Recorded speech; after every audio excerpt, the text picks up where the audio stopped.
Hello, sorry. Super oily na face natin kahit nakapag-wash up naman na tayo. Ayan, so, konting update lang. Regarding po dun sa project natin na outfit. Birthday outfit for photoshoot. Ayan. So, natanggalan ko na po siya ng sleeve. Ayan. So, tinanggalan ko na siya kanina lang. Nalis ko na yung sleeve. Mas nagmukha siyang okay tingnan. Hindi syempre pangat naman kung long sleeves yung, di ba? Parang pinaka-gown or dress. Hindi siya maganda tingnan. And then, ayan, so, naka-order na rin ako ng mga flowers or florals na i-attach natin dito. Ayan. So, may mga napipicture na ako kung paano ko siya ilalagay. So, at least, may nasimula na tayo. Ayan, so, konting update lang. Ayan, pagpasensyahan nyo na wala paligo yung lola nyo. Kasi nga, ayun, kahahatid ko lang ng anak ko kanina sa school. Tapos, ayun. Then, pa-coffee-coffee muna tayo ngayon. Coffee-coffee muna.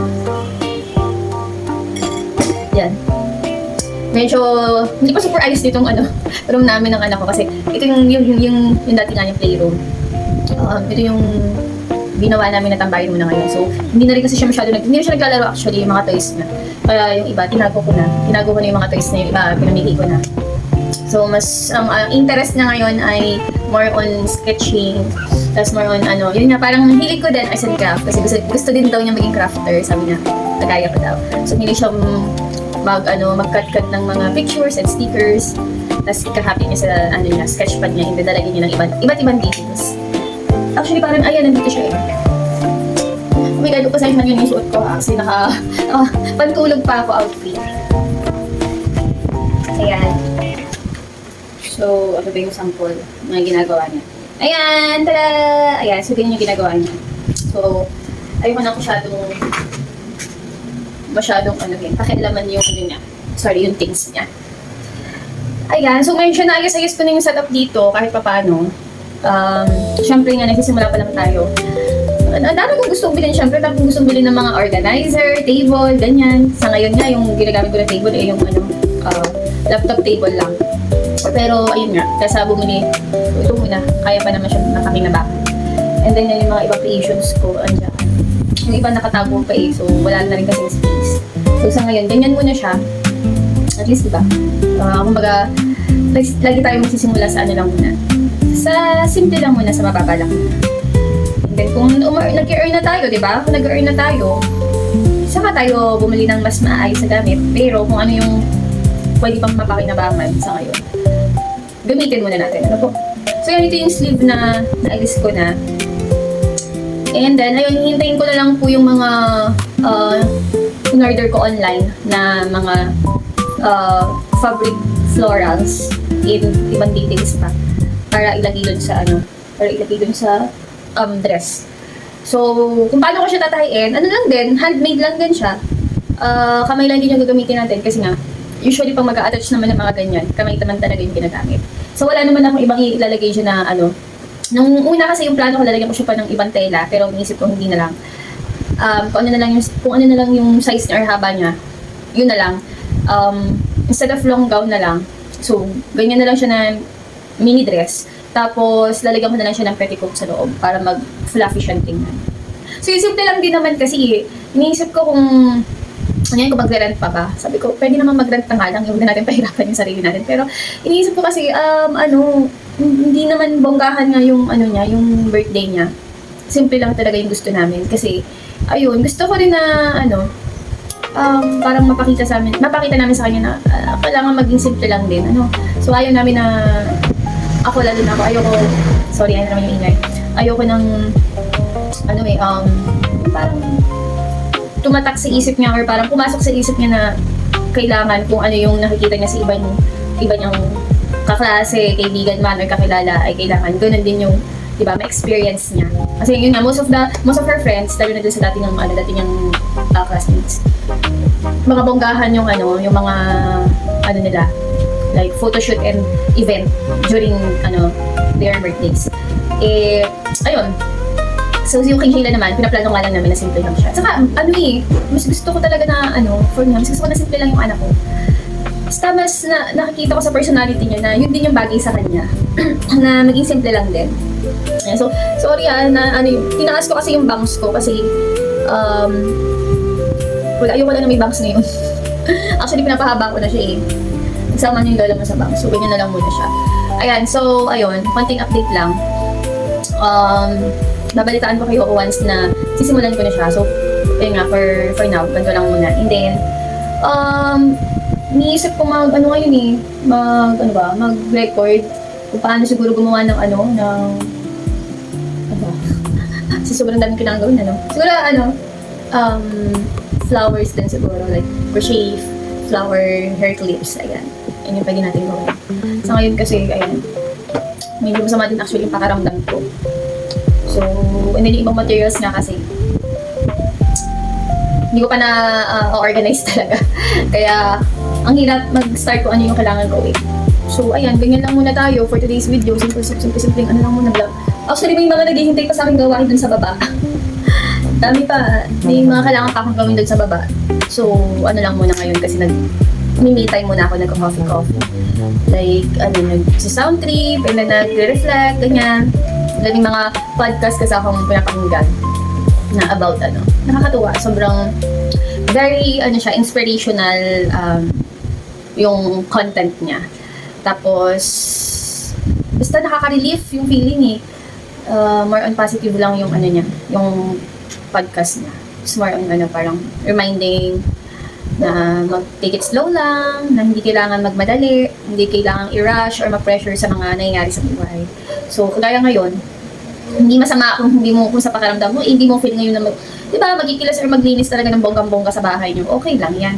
Kasi tao po tayo eh. Minsan nakakaramdam tayo ng pagod or, parang gusto muna natin ano lang muna tayo for a moment.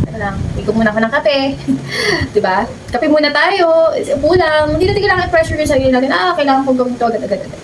Ang gulo ng bahay, ganyan-ganyan. Especially sa amin ngayon. Siyempre, may anak akong maliit. Kahit may time, dati nga talaga napafrustrate ako. Ano ba yan? Super kalat. Kasi ayoko nga ng makalat. Kaya lang wala tayong magagawa eh. Yun talaga ang nature ng mga bata eh sa ngayon. Hindi pa sila ganun ka aware and ka-sensitive na kailangan hindi nagkakalat or kailangan aware sila na makalat na pala ako. Eh, bata pa nga sila. So kaysa ma-stress tayo, diba? Sige, lang muna natin. Then, kung ano yung kaya mo nang gawin muna. Ayan, so update lang. Ano lang tayo ngayon? Mini vlog lang ulit. Para hindi naman tayo na babakantehan ng araw. Sayang din kasi na pwede rin siya maka-affect kasi, diba? Kung walang upload na videos. So, yan. Kasi ginugol natin, magkameron tayo maraming subscribers. Ayan, so ngayon, ito yung tambayan namin ng anak ko. Pag yung susunod na araw, yun na naman tayo sa susunod. Siyempre, kailangan ang paglaanan muna natin ng diba, ng ating pera or ng budget natin ay yung mga mahalaga. Pero madami na akong plano gawin dito sa room na to, sa playroom niya.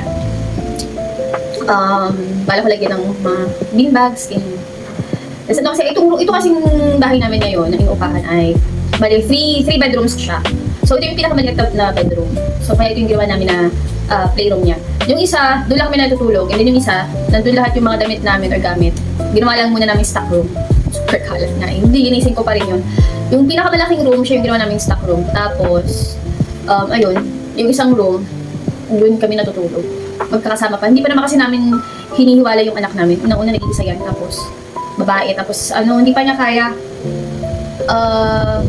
Ayun, hindi pa niya kaya na mag-isa. Natatakot din ako kasi syempre. Saka yung mga allergies. So, lagi ko siyang monitor. Kaya pag kailangan pa namin ng gamot. So, pag syempre, pag hindi mo katabi, hindi mo alam kung ano na bang nangyayari. Hindi din talaga ako sanay. Kaya sabi ko, magtabi-tabi lang kami hanggat gusto pa niya kaming katabi. And then eventually siguro, sa ngayon kasi sa totoo lang hindi pa kami makabili ng kama kasi nga, palipat-lipat kami ng bahay. Ang hirap maglipat. Ang hirap, napakahirap maglipat kung meron malalaking gamit. Especially lalo ngayon, ito, up and down to eh. So, imagine kung may kama pa kami, paano iaakit yung kama? Hirap. So, kaya sa ngayon, sabi namin, hindi muna, lang muna, tiis muna. Saka ako, for me, mas okay din naman matulog sa lapag. Parang hindi magalaw, hindi malikot. So, ayun. So ngayon yun, naglalatag lang kami ng makapal naman yung ano namin yung foam. Doon lang kami ngayon, sa lapag lang kami nahihiga or natutulog. Tapos ayun, nakatabi kami. And then eventually, pag gusto nyo na humiwalay ng higaan, hindi, isa-separate lang muna namin siya ng bed. Ayun, pwede siya siguro mag-single bed. Pwede siya mag-bed. Pero ngayon kasi hanggat wala pa naman kaming, wala pa kaming permanent talaga na bahay, sabi namin saka na lang muna. Kasi nasisira din yung gamit. Tapos ang hirap niya, palipat-lipat kami ng bahay. So, kung ano lang muna ngayon, yung tsaga-tsaga lang. Okay naman kami doon. So yun nga, pinagpipray nga natin, sana nga sa susunod na lipat, diba, sariling bahay na natin. Kasi ngayon, ang mahal din ng rent namin dito. Tapos hindi pa sa amin. Si apartment lang din nga talaga siya. Pero okay naman talaga nakuha namin na place kasi may sariling, may sariling, gusto ko sila namin, lagi may sariling bakod. Ayan, malawak din yung grahe. Tapos ayun nga, malapit sa school, ayan, malapit sa park, malapit sa, sa bayan, sa market, ayan. So, kaya, dapat din sa hospital.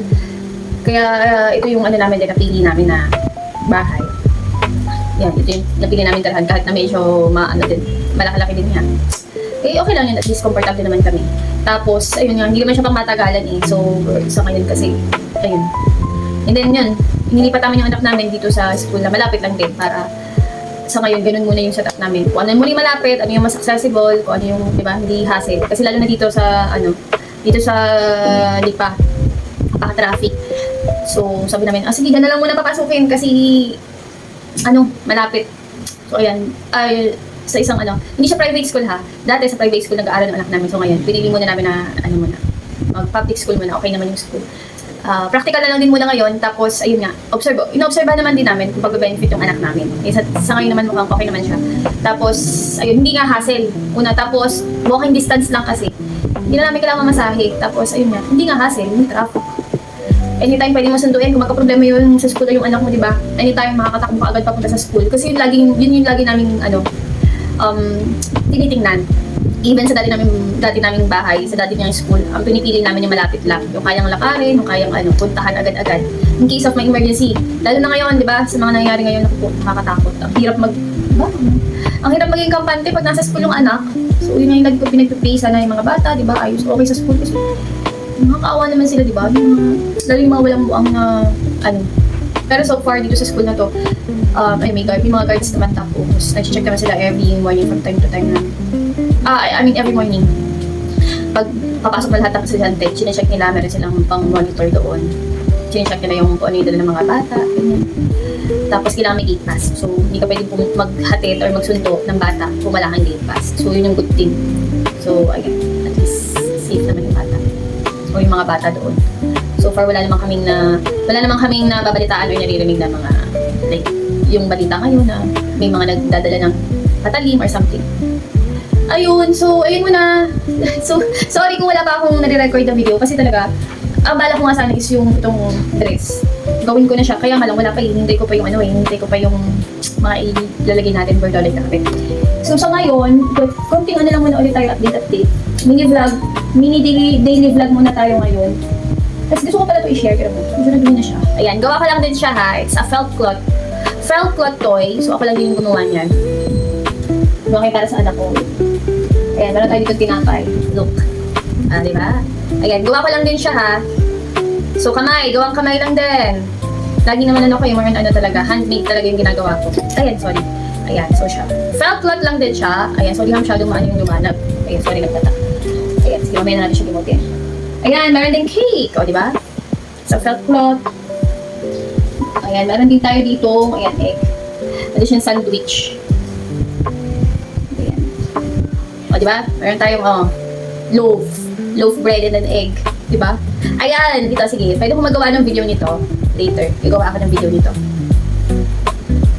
Meron din siyang, o, diba? Meron siyang pang dressing or Diba? Ayan, so, di masyadong maliwanag yung, ilaw. Ayan. Ayan siya. Lalo lumiwanag. Ano ba yan? Ayan.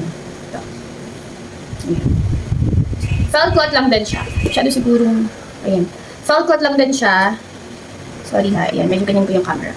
Ayan siya. Medyo nakikita niyo yung color. Ayan. Ganyan. Super fluffy. Ayan. Meron din cheese. Gawa din ako ng cheese niyan eh. Ayan, cheese. Made of felt cloth lang din siya. Madami pa. Dinapastap ako dyan eh. Dati kasi, yun yan yung goal ko. Kaso nga that time, hindi ako ganun ka-organize. Ang dami kong gustong gawin. Like, ito, magko-crochet ako. Hanggang sa magaganyan tahi-tahi, mag-iipit, mag-accessories. Tapos magpa-fuzzy wire. Hindi mo na alam kung anong unahin. Pero ngayon, mas, mas nagiging, na, somehow, may, na siya. May pinatutunguhan na. Itong crafts ko. So, ayun, mas organized na siya ngayon. And then, ayan, hoping na magkameron tayo ng madaming customers. Diba? Ito. Ayan o, ayan, gawa ko rin yan. Sa bouquet naman siya, bouquet. Ayan. Diba? Pwede pa rin itong pang-giveaway. Meron din akong ginawa ditong ayan o, tapos meron siyang stuffed toy sa loob. O, diba? So, ayan, yun yung mga creations ko, yung iba wala na. Iba pinamimigay ko na nga lang eh. Pinangregalo ko na lang yung iba. Sa totoo lang, kaysa masaya. So, at least napapakinabangan, like pang regalo, like, pwede siyang pang regalo. Pero regalo ko, bakit pa? Ayan. Aking book, isa talaga natira. Dati yung dami kong books, yung talaga ako, bumibili talaga ako ng books. Tapos kahit medyo expensive siya. Bumibili talaga ako ng libro. Tapos, ngayon nga, mumura na ng libro eh. Kasi hindi ko alam kung nakaka-visit sa mga bookstores. Saka yun nga, mas syempre, ito matagal na ito, may iba ng kulay. Year 2015 ko pa yata ito binili. Nakalimutan ko na rin yung story, so babasahin ko ulit siya. Dati mahilig ako magbasa ng libro, ngayon ewan ko ba. So yun yung gusto kong ibalik, yung pagbabasa nga. So ito, ang ganda rin na story nito eh. Yung painting, ayan, next time magpa-paint na uli ako. Diba? Ang daming gustong gawin ng lola mo. Siguro ganun talaga, pagka, mahilig sa arts and craft. Hindi ka mapapakali. Gusto mo laging meron kang, yung creative ka talaga, hindi ka mapapakali. Yung, ang daming gustong gawin, ang daming, gustong tapusin, pero puro simula lang yung ginagawa. Tapos, ganun na kayo naging sinisimula, hindi mo natatapos. Ayan, sorry lang tayo dito. Transparent lang tayo, so wala akong ligo. Wala pa talaga ligo. Nag-toothbrush naman ako kanina ha, syempre, kasi tayo ng anak natin. Kasi after paghatid. At hindi din natin yung suot ko nung naghatid, baka isipin nyo na ba yan? Actually, bawal sa school nila na pupunta ka na naka-shorts. So, bawal yun. Mga sleeveless, ganyan. Well. Ayan, so, naman kung dumaan po ito sa feed nyo, makikisubscribe naman. And ayan, see you again sa next vlog. Thank you for watching. Bye-bye. Have a nice day.